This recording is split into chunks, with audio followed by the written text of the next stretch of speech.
South Africa's unemployment rate is currently at a record high, and as jobs become harder to find, it seems more and more people are lying about their qualifications. For more on this, I'm joined by Jennifer Barkhuizen from Verifications company Managed Integrity Evaluation. Thanks so much for your time. Appreciate it. Thank you for having me. So tell us how bad it is when you look into how many people are employed with fake qualifications. Well, working in the background industry, we come across people misrepresenting themselves on a daily basis. And that just shows you that there is really an epidemic in the market. You know, not looking only at qualifications, but people misrepresenting themselves on their CVs as well. So it can definitely vary in severity, you know, how bad it can be. But if you really look at it, lying about who you are, what you've, what you've earned, your skills, it's never a good thing because it will haunt you. And if somebody does a background check on you and you were caught out, that can also haunt you for the rest of your life. So you really need to think twice before either leaving information off your CV or going online and buying a fake qualification. Yeah. Now, you guys did some research into the number of people who have fake qualifications. What did you find in terms of the percentage there?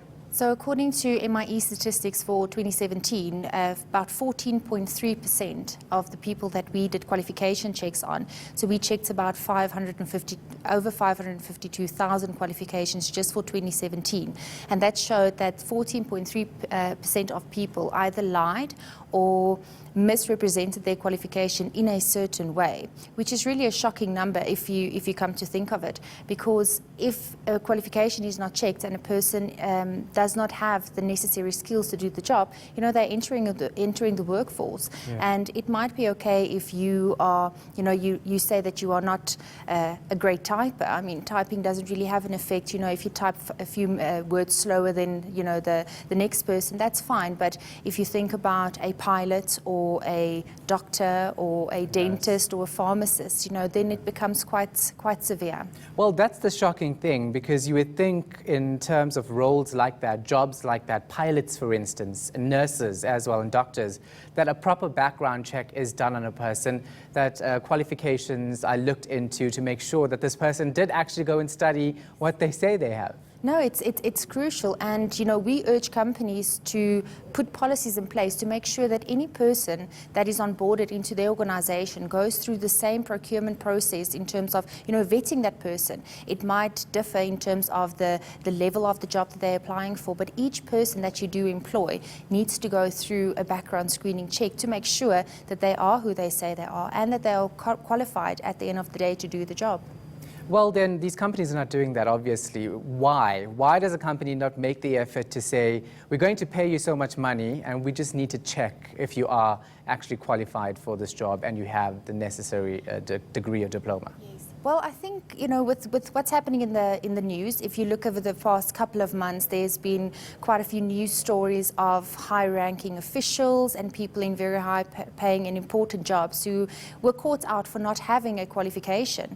And I think more and more companies are leaning towards actually going through the process of doing a background checks, because we have seen an uptake, but not everybody is on board yet. And that, we want to reiterate that it's really important to have the necessary policies in place, go through the screening process, because if you don't go through the screening process and onboarding the correct person, over and above it can negatively affect your company's reputation. It can also have a financial impact on the organization. If you think about before you employ somebody, you go through a recruitment process, you go through interviews, time is money. So it's really important to do it right the first time instead of having to be reactive rather than proactive. And it's not just a matter of people buying a qualification online. There's certain people who might qualify but then lie on their CVs that they're even more qualified than they are, right? Yeah, it's actually shocking that there's different levels of how people misrepresent themselves. Misrepresentation is misrepresentation.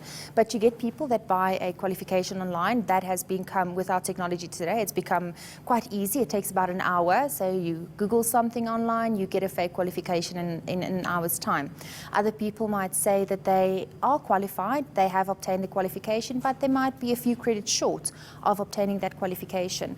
Other people might say they have an honours where they just have a normal BCom degree. So they have a degree, but they're lying about that.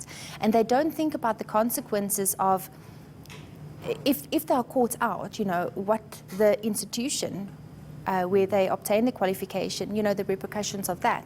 And I also don't think that the people doing this always understand the severity of the situation. If you present a fake certificate, a fake document to a potential employer, that's fraud. It's an act of fraud, and it's punishable by law. So over and above you not finding employment can be even harder for you going forward, because you might end up with a criminal record. And then that's also very, very hard to find a job with a criminal record, especially if you maybe in the financial industry, because one of MIE's most popular checks is a criminal record on candidates. I mean, last year we did over 720,000 criminal record checks.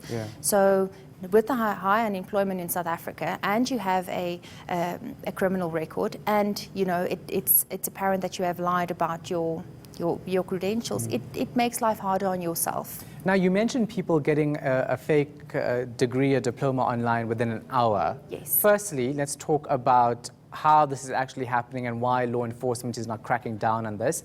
And then we can talk about how much they actually pay to get this fake qualification. Well, as I mentioned, with today's technology, is actually, you can create a website for yourself, and you can have it up and running. People buy qualifications from you, they pay.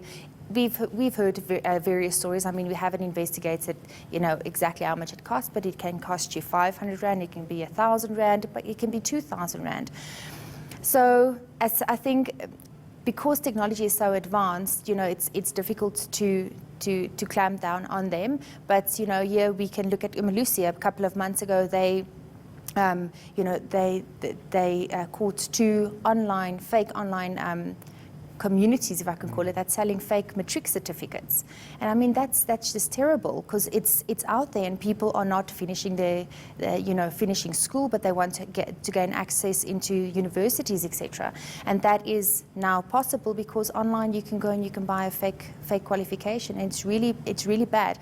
And the degree mills, they dubbed a degree mill, selling these qualifications. They're actually also very sophisticated. They have like a call center, so if somebody phones you, they will verify the certificate for you. So it's very advanced. It's not just your back alley people trying to use a normal scanner to do these qualifications. It's actually very advanced, and if you don't work with it on a daily basis, you won't necessarily be able to spot the difference between a valid certificate and a fake certificate. That's incredible. I mean, to set up a call center to answer calls about a qualification and confirm a fake qualification takes this to a whole new level of business, doesn't it? Yeah, no, it really does, and that's why it's also difficult. But again, you can do that, you have all that in place, but if you say you have a certificate from a specific institution and you go to that institution, your record will not exist. And if your record does not exist, then basically you've been caught out. So it can be done so far, but if you don't do the background check, then again you are left with a person that is not qualified for the position because you didn't do the proper vetting. Wow. Thanks so much for your time and your insight. We do appreciate it. Thank you so much. That was Jennifer Barkhuizen from Managed Integrity Evaluation.